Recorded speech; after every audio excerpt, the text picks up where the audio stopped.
Hi, guys. Welcome to the show, Sunday edition of American College Cricket Live. And we've got some fascinating topics today. We're going to talk about the Yo-Yo Test and whether it has its place in cricket or not. And we'll also talk about ball tampering. Why is it even an issue after all these years?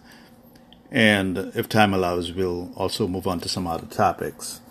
We'll cover the ongoing cricket series between Sri Lanka and the West Indies. And I'll bring on Yash, Carnegie Mellon alumni, onto the show.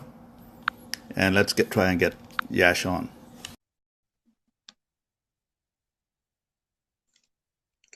I'm adding Yash as we speak. Hi, Yash. Hi Lloyd, how are you? Good, good. Well, I understand you're at the airport, haven't just landed. Yeah, I just landed, and then because of the lightning in the area, there's issue with the baggage claim. So I was like, I might as well do it from here. Yeah. And great. Nothing wrong with doing it from, that's the great thing about this. We can do it from different locations. Hmm. Next week I'll be in Florida, and Oh, nice. I might be doing it from a beach. I want to say hi to Vanjan Patel from USF. Welcome to the show. And so, Yash, let's touch on the yo-yo test, for example. It's become a topic once again recently. Uh, what do you think about the yo-yo test and its applicability or lack of applicability to cricket? That's a very interesting one. The applicability, yes, it does exist, but the lack of applicability in a sense that somebody just doesn't make the cut in spite of everything, I'm not really too sure. I understand the game has evolved over a period of time, and fitness is a very prime thing in the regime, and so putting much weight on tests like your test is an important thing. Maybe I'm saying this because I come from an Indian background, and it wasn't a big thing in Indian cricket over the period of so many years.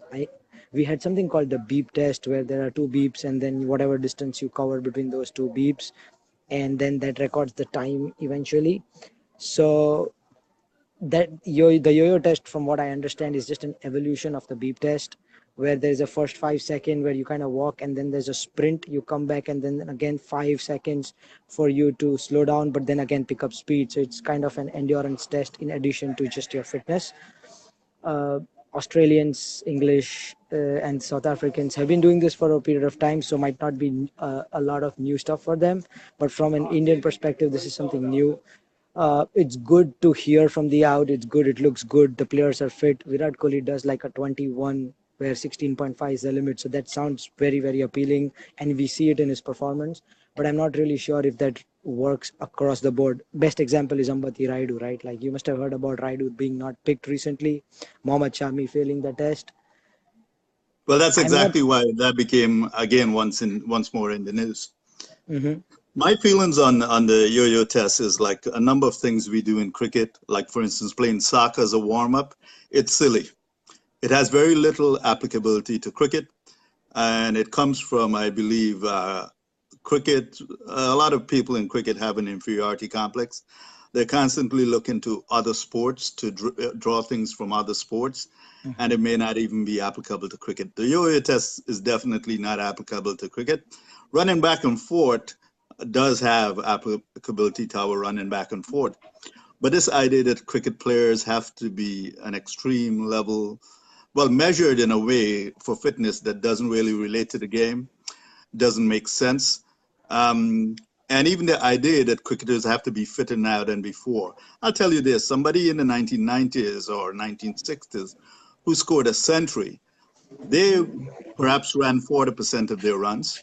And of course, the batsman at the other end is running as well, right? You got Hmm. to run for their runs. So you're running quite a bit up and down the wicket. And then at the end of a run or a couple of runs, you have to stop and execute a highly skilled um, technical operation of playing a shot. If you look at basketball, where the players have to shoot a free throw, which many of these NBA players can shoot with their eyes closed normally. But in the course of the game where you're running up and down, then you have to stop that action and shoot a free throw. It's not that easy. And even a great player like Shaq had a very low percentage with free throw shooting. So the thing with cricket, it's there's so much skill involved.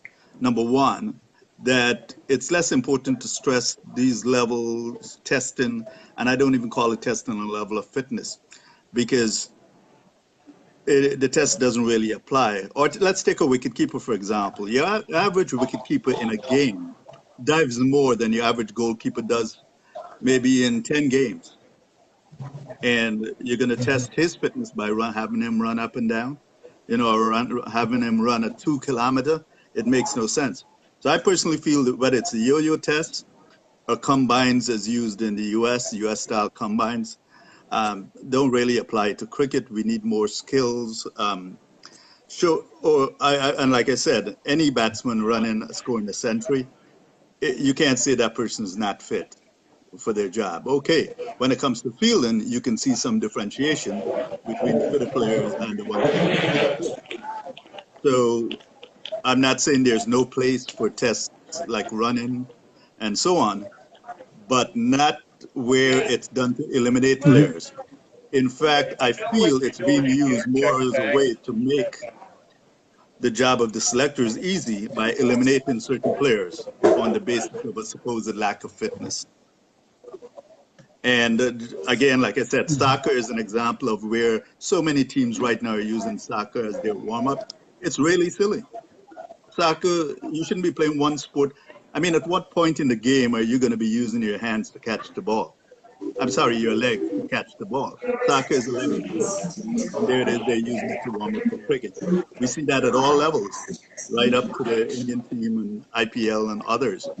So when it comes to fitness, there are a lot of things being done in cricket which need to change. And that's my thoughts on that. If you want to add to that, or if you want, we could go on to the next subject. Let me just say hi to a couple of people who've come on: Hamza, Tanak, Satya. Sure. I mean, I feel this is probably a topic of debate forever because Hello? Hello? hello. Yeah. Sorry. Hi. Yeah, we lost you for a second, David. Hello. Go Can you ahead. hear me? Yeah, I can. Hello.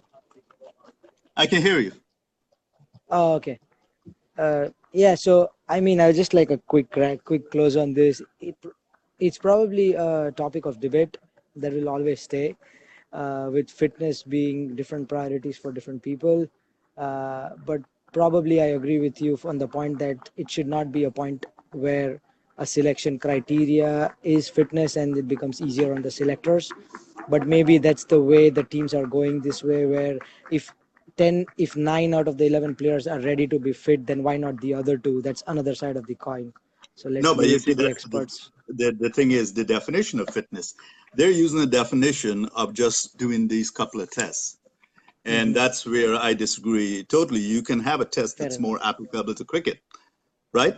Fair enough. And to the idea, even I see fans saying this in comments everywhere and so on, that cricket players of the past were not fit. And I highly disagree with that because it's not just T20 that made cricketers fit. Cricketers were always had their levels of fitness. You can't score a century without having a significant level of fitness. Hmm. Any batsman will Agreed. tell you, you're moving it, you're running a lot, and then you have to stop and execute a skill. So it's not just you're running, right? In many sports, A- you a- run, and when you stop, you're not necessarily executing a skill as finite as cricket, as batting, right? Agreed. And And actually, T20, to your point, T20 is probably not the version that we would, or format that we would talk about fitness. Test match cricket is the real place where fitness is tested. Endurance, stamina, skills, talent, everything put together over a span of 5 days. That's the real test of fitness. So, look at that indeed, endurance that takes, right? yep, agreed. Fair enough. There's no second doubts about it that T20 does not exceed test match in terms of the level of fitness needed. And as you can tell, I feel fairly strongly about this, and I'll tell you one of the reasons is because I have a lifetime in fitness. I've played cricket, of course, but I also spent decades doing martial arts, powerlifting, weightlifting, bodybuilding, all sorts of different, and I dabbled in every sport you can think of. In addition, I was a personal trainer as well. Mhm. So I have a significant background in fitness and sports training and so on. So this is something I feel passionately about when I see teams going in directions that that to me are not right. Okay, so now another hot topic right now is ball tampering, and we had the incidents with the Australians, which was really huge, and of course because mainly because of the two players who end up being punished, but generally because it was a major thing. And now we've had the allegations against the Sri Lankans, and one Chandimal being penalized as well. Now, why do you think we have an issue with ball tampering? I mean, think about it. You're on the field, the ball is always in the sight of the umpire. Why, why is ball tampering still an issue? And as apparently, according to many cricketers, has always been something that was done. Uh, there's a very good saying that said, fear is a microwavable version of respect. It's not as good to taste, but it's a lot faster and more effective. I think this perfectly sums up the ball tampering saga here. It's the failure for having a real consequence, which is the major reason behind this ball tampering being so rampant. And we've been saying this time and again, even on our previous shows about the new code of conduct and stuff. People always talk about ball tampering, and it's been more like taken for granted. It's been happening over the years, but it's not really affecting the sport. But it kind of is, and because there is a failure to have a strict and stringent consequence, giving three demerit points, maybe banning for a game, is not really what you're looking for. Sport is much more than that. Like, the issues that happened with Australia and the South Africa series is what actually triggered this. And I think this mainly happened because cricket is so huge in Australia. And Steve Smith, being the captain of Australia, they say is the second most important person after the Prime Minister. So when things went out of control and people took matters in hands and lost, and these cricketers lost respect, I think that's when it all pummeled suddenly to such grander things, scheme of things. And like ICC is probably showing that they're going to take more stringent efforts. I still don't see anything being implemented. The new code of conduct did sound good, but we still haven't seen any kind of implementation. I don't really understand why does it take so long in the process. Of course, there's going to be a lot of bureaucracy, maybe, or I don't know. I'm not a part of that stream, so I don't really know too much. But surely this needs to be implemented and executed very strictly as soon as possible. And I personally feel that's the only reason that would probably stop. And the other major reason would be, previously sport was taken as a leisure activity, form of entertainment, probably a bit of success here and there, but now it's grown into completely different stuff. People previously were distinguished being amateurs and professionals. Now if you use the word amateur, it's like an abuse. It's no longer a differentiation or a word for approbation. So with financials being involved and so much lucrative businesses out there, winning aspect of this has become so much more important than just the spirit of the game or the respect that the game commands from the players. Let me just say hi to Vilta, who joined us, Monesh, Usman, Nishita, Jayashree, and anyone else who I may not have noticed. Um, well, here's the other thing too, and I've encountered this with chucking, right? Bowlers chucking. One time I asked an umpire why are bowlers being allowed to chuck, and his explanation was that the ICC at the highest level, at Test cricket and so on, the umpires don't call it. It has to be reviewed, by the appropriate authorities, etc. Natural. Right. And this was where I saw that there's a disconnect or a misinterpretation by the lower levels of the game as to what you need to do in terms of the game. It's like review, it's like DRS review. You don't have that except at the highest level. So you must act differently. So the umpire should still be in control of the game. So that's why, for instance, in American college cricket, I told the square leg umpires going forward, you can call the bowler no ball for if you think the bowler is throwing. And after a couple of those, the bowlers have to come off, right? In other words, keeping the control of the game in the umpire's hands, because this is not the highest level of test level where you have match referees, you have video review, and all this kind of stuff. And if you don't attack the problem at all levels of the game, but when it gets to the top, it's almost too late. So it's the same thing with ball tampering. Mhm. The ball is in the eyes of the umpire at all times. After the batsman hits the ball is then retrieved, thrown to, let's say, the mid-off person, and the mid-off person maybe shines the ball and passes it back to the bowler.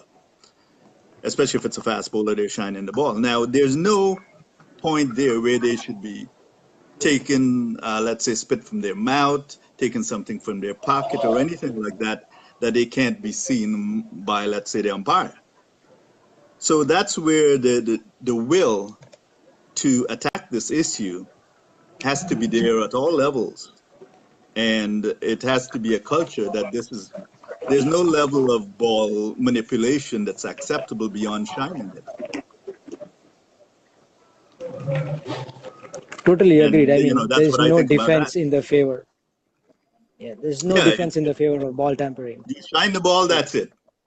You know, there should be no other extraneous action. It's kind of plain to see when somebody's shining the ball. So it's not like that's Yeah, something, you know, that's not hard to interpret.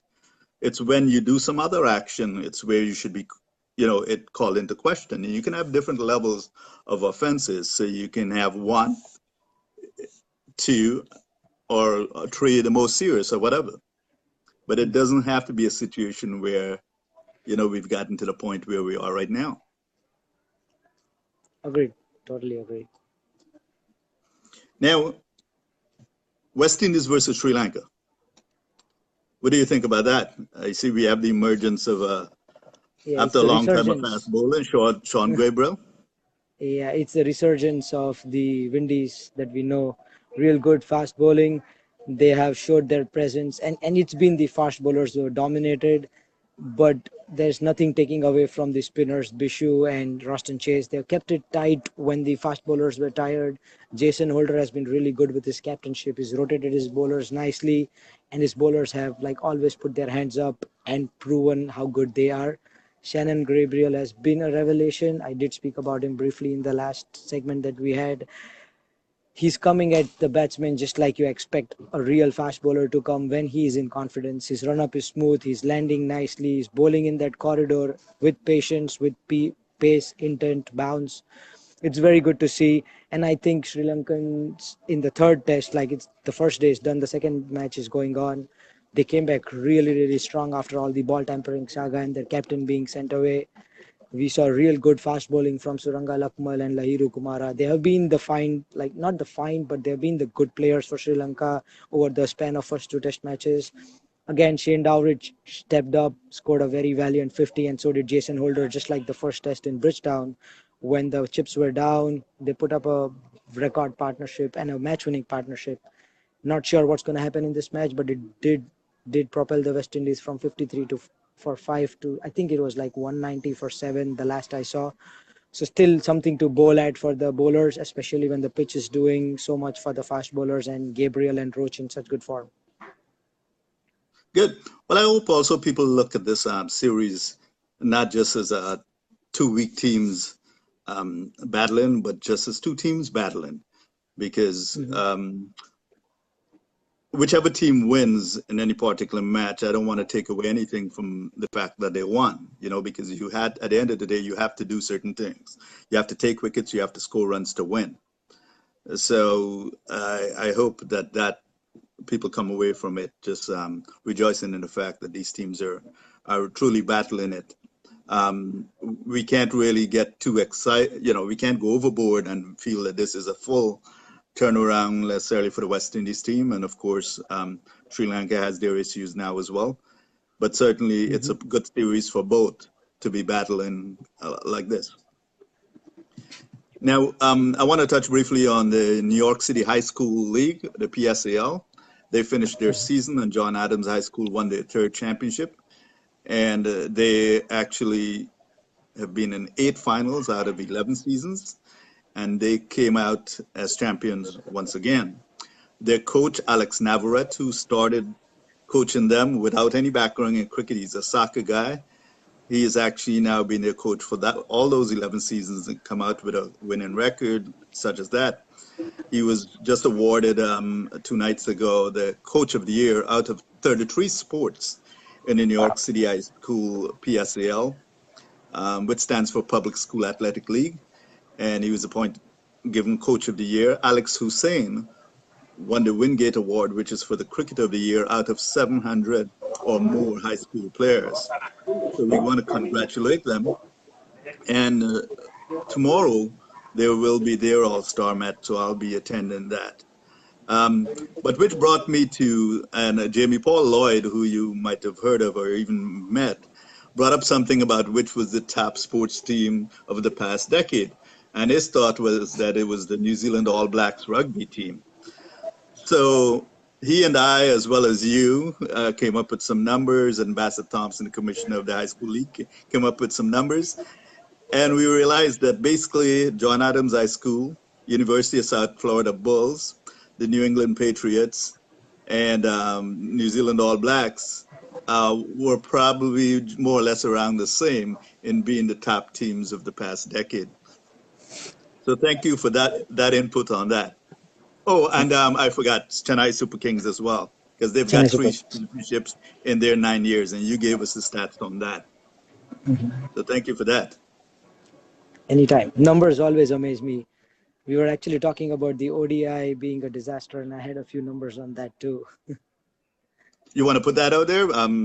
We could have saved that for the next show, but if you want to do it now, that's fine. We can do it when we can keep it for the next show. It's kind of long, so I Yeah, don't want because to that's a whole crave other on the time. topic there Yeah, that I that's a want to whole get lot of into. topics. Fair enough. Yeah. Yeah. Well, I appreciate you doing this right off, getting off your flight. And It's a thank you so pleasure. much. No worries. Anytime. Bye. Bye bye.